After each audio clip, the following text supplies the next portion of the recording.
Hey guys, and welcome to an unboxing of the Feyachi FL-26 2000 lumen tactical flashlight. This was sent out by Feyachi for us to review, and I'm going to give you my honest unboxing and first impressions of this light. I will also be testing and comparing the light to other flashlights that I have that I use for a variety of airsoft guns. But hopping into it, we can see that we get a little business card and the user manual right off the top. If you want to read the instructions, just pause the video, but I will be going over how to use the flashlight and how to mount both the flashlight and the pressure pad.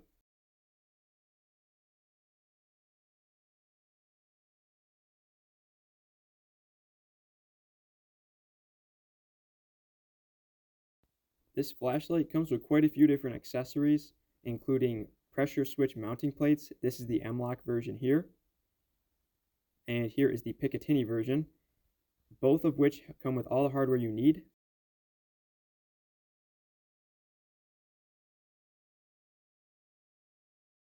Here is the pressure switch, which has a coiled cord, which can keep it pretty organized on the gun as you don't have all this extra wire flailing around, but you still have the length if needed for longer builds. And as you can hear, the pressure switch has a nice audible click, and it's a really tactile feel. The flashlight itself is USB Type-C rechargeable, and in the box is an included USB to USB Type-C cord. Also in the box is this Velcro strap, which helps keep your wires organized. To mount your flashlight to your gun, you're going to use this rail mount kit. It comes in a two-part piece. This is the extension arm. And here is the main cradle right here. This is going to hold your flashlight, and it comes with two different diameter sleeves for different diameter flashlights. For this one, we're going to be using the larger diameter sleeve. And all the hardware you're going to need is also included. Now for the main piece, the flashlight itself. Made out of 6061 T6 aluminum, it's going to keep it pretty rugged but also lightweight.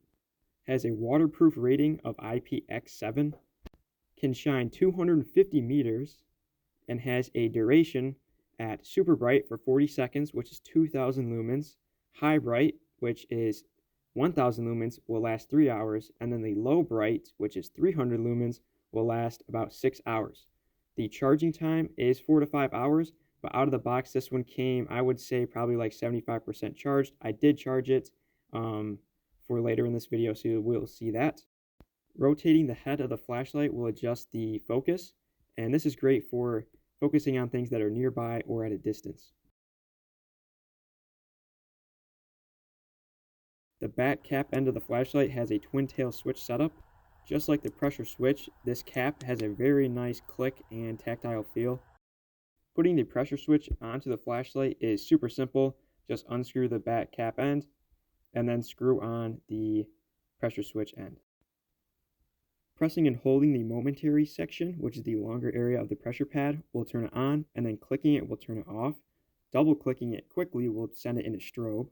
Clicking the constant or small button in the front will turn it on. Lightly clicking it will send it into low, and then clicking it again will turn it off. Mounting the flashlight is super simple. Just slide the sleeve over the wire and then onto the flashlight itself. You can then slide the cradle from the back end over top of the flashlight and the sleeve. Then drop in and tighten down 2 of these screws.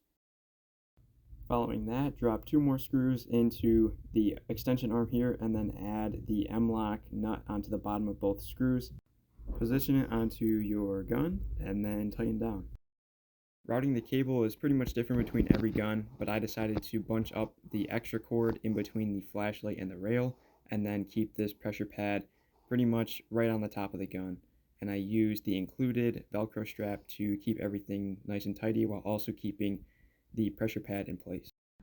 However, if you're looking to mount the pressure pad to Picatinny, just use the included mount. You slide it through the smaller portion here and then pull the larger bottom up and then push this wire down into the slot. Then position it and press it onto the Picatinny rail. Once again, I use the included Velcro strap just to keep all the wires tidy next to the flashlight. To add the pressure switch to a M-LOK rail, you're going to pop off this bottom plate.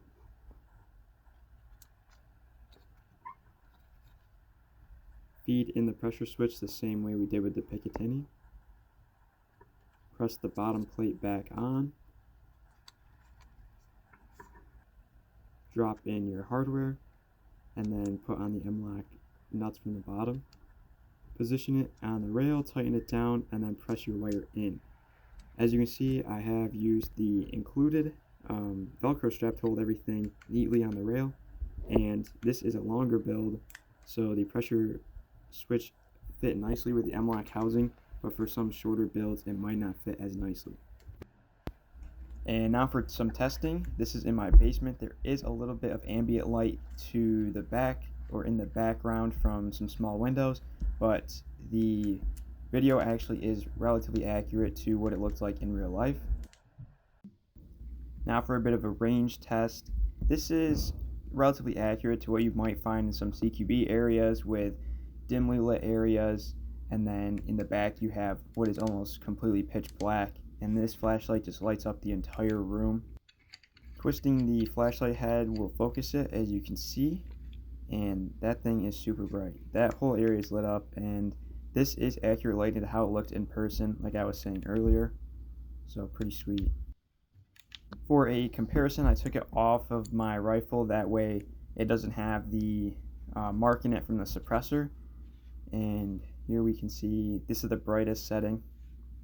Super bright. This next light is one of my personal ones that I've had for quite a while. They're about $50 on Amazon, and it is pretty bright as well. I wouldn't say as bright. The camera doesn't quite pick it up. The strobe definitely isn't as bright, and it doesn't have any focusing feature. Next up is a Surefire X300 clone that I have on my pistol. Definitely not as bright. It has a pretty solid center, but this one's about $30.